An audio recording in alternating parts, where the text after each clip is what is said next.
Subscribe कीजिए हमारे channel UP TET C TET preparation को और बेल आइकन को प्रेस कीजिए for latest updates and notifications.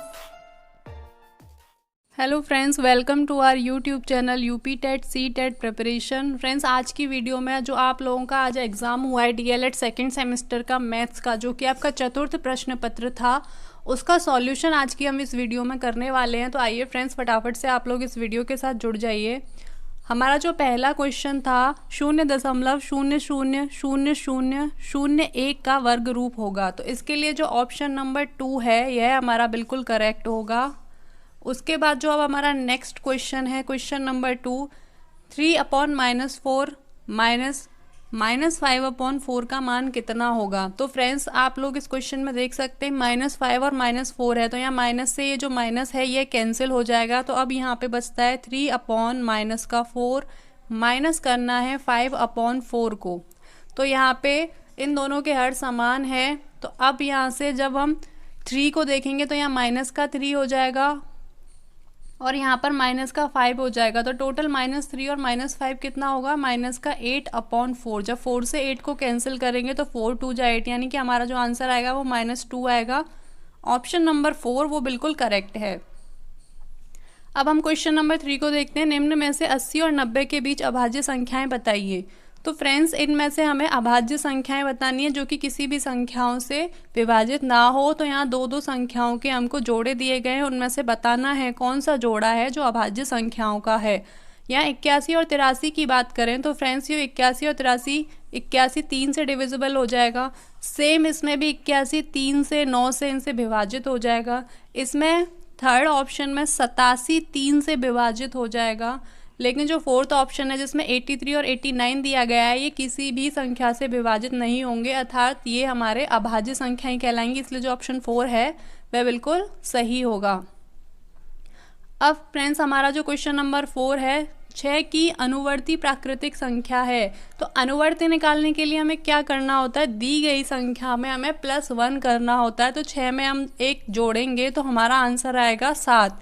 इसलिए जो ऑप्शन नंबर 4 होगा केवल 7, यह बिल्कुल सही होगा। अब फ्रेंड्स, हमारा क्वेश्चन नंबर 5 है, निम्न में से x की पावर 0 का मान कितना होगा। तो आप लोगों को ये जो ट्रायंगल दिया गया है, हम जानते हैं कि ये जो इनर ट्रायंगल्स होते हैं इनका जो मान होगा इस 107 के बराबर होना चाहिए। तो हम यहाँ पे x + 51 = 107 कर देंगे।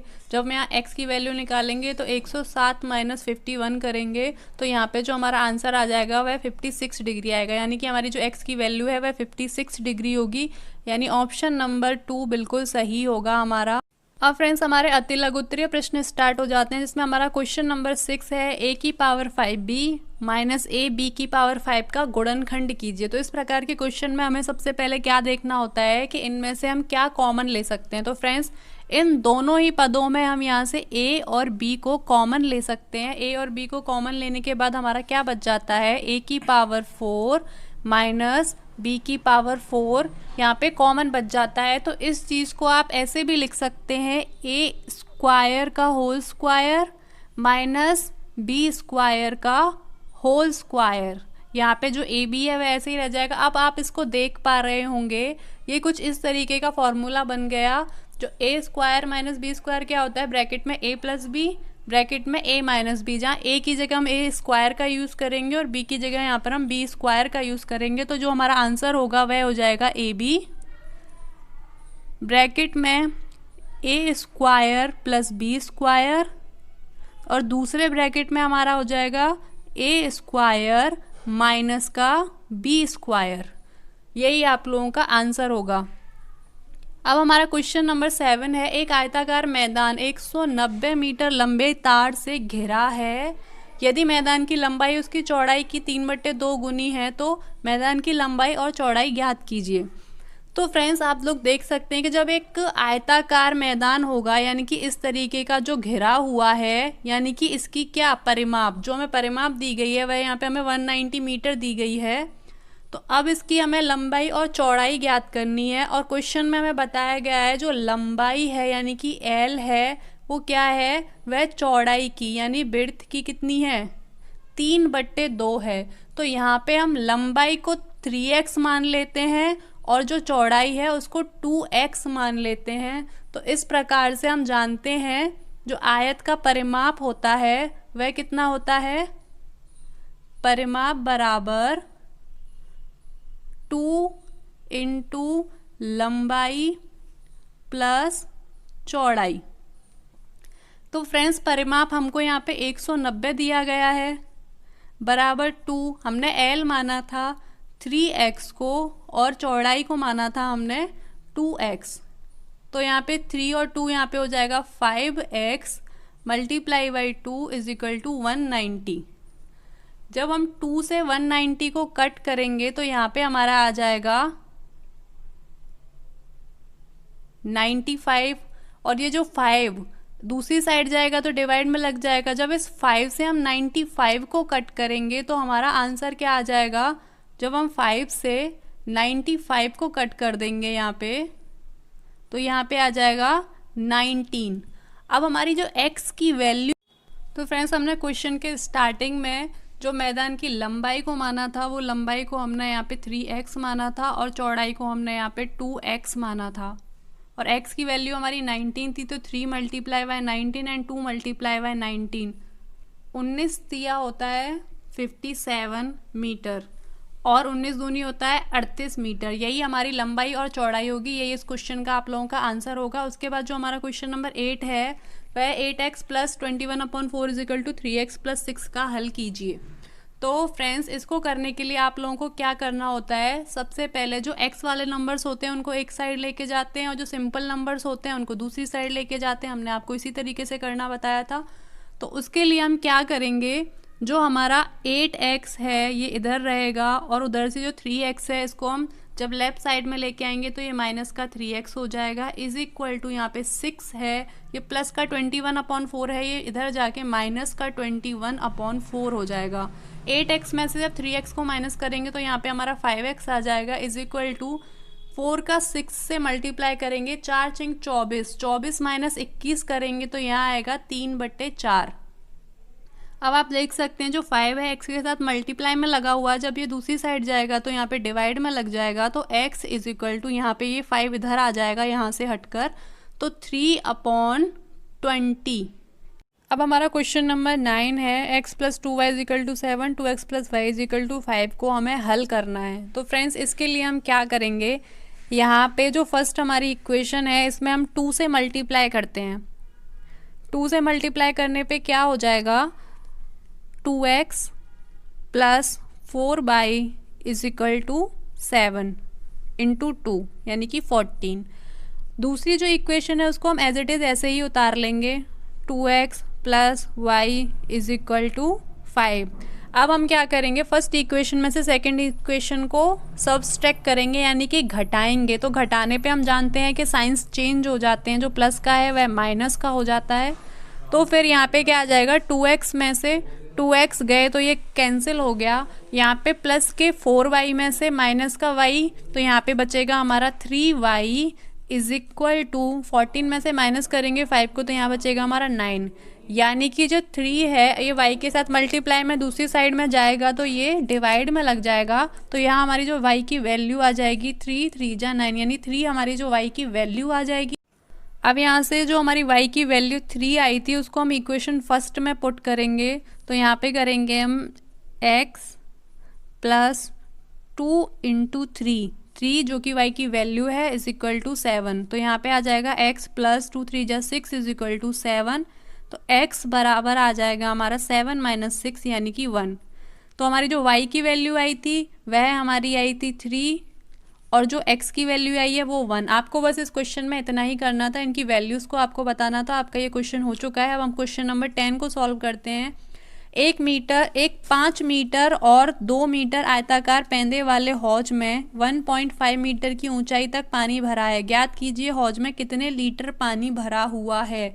तो फ्रेंड्स आयताकार हौज का आपको आयतन बताना है और आप जानते हो जो आयताकार हौज होगा उसका जो आयतन होगा वह होगा लंबाई गुणे चौड़ाई गुणे ऊंचाई। आपको इस फॉर्मूले में इन वैल्यूज़ को पुट कर देना है। तो आप करेंगे 5 मल्टीप्लाई बाई 2 मल्टीप्लाई बाई 1.5।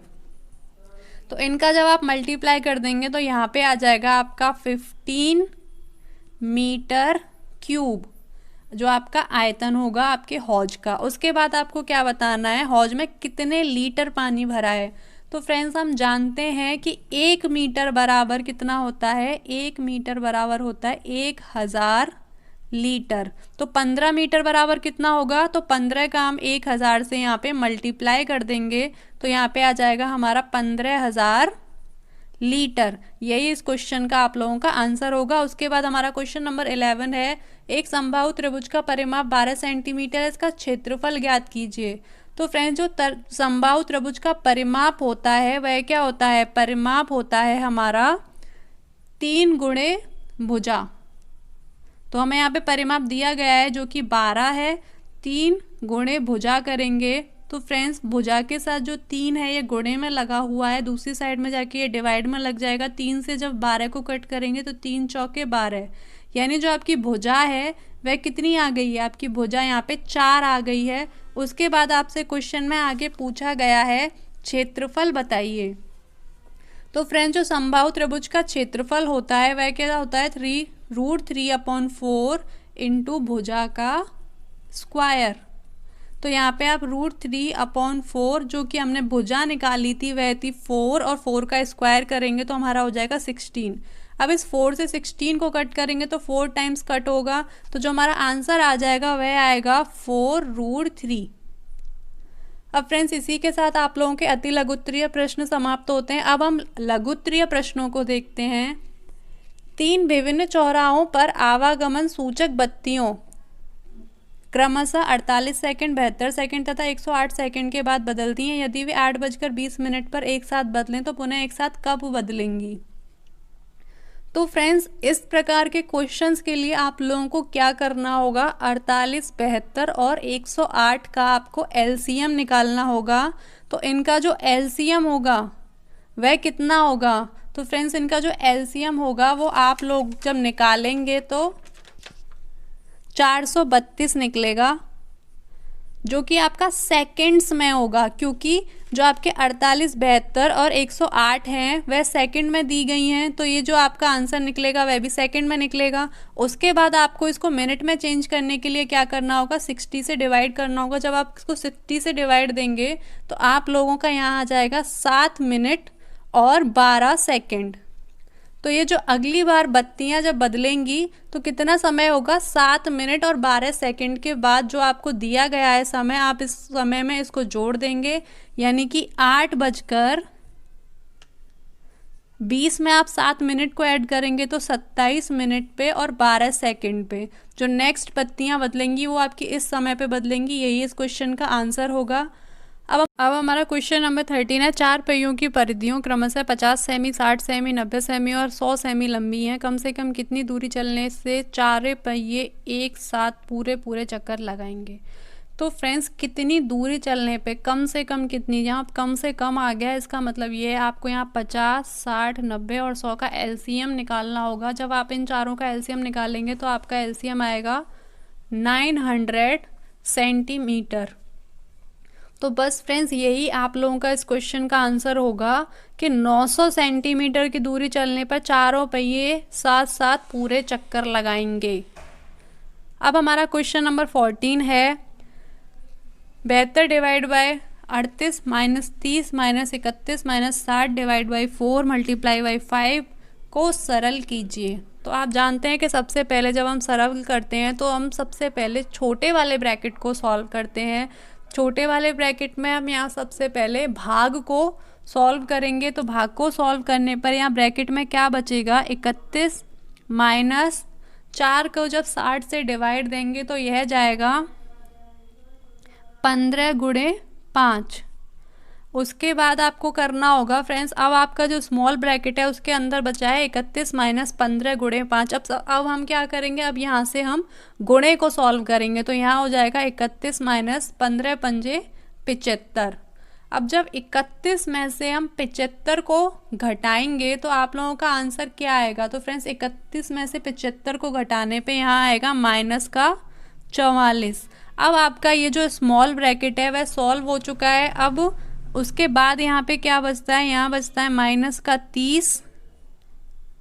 अब यहाँ पे आपका मजला ब्रैकेट आपको सॉल्व करना है तो 30 में से माइनस करेंगे माइनस के 44 को, तो ये माइनस और माइनस हो जाता है प्लस। तो जब फ्रेंड्स जब ये प्लस हो जाएगा तो आप लोगों का क्या होगा, यहाँ पे हो जाएगा ये 74। अब आपका जो मजला ब्रैकेट है यानी मध्य ब्रैकेट है वो सॉल्व हो चुका है, जिसका आंसर कितना आया है 74। यानी कि आप लोग यहाँ तक देख सकते हैं, यहाँ तक का जो आपका आंसर है वह है 74। उसके बाद क्या बचता है, यहाँ पे है 38 माइनस 74 और यहाँ ब्रैकेट के बाहर यहाँ पे 72 डिवाइड बाय दिया हुआ है। तो फ्रेंड्स 72 डिवाइड बाय 38 में से माइनस करेंगे 74 को, तो यहाँ पे हमारा बचेगा माइनस के 36।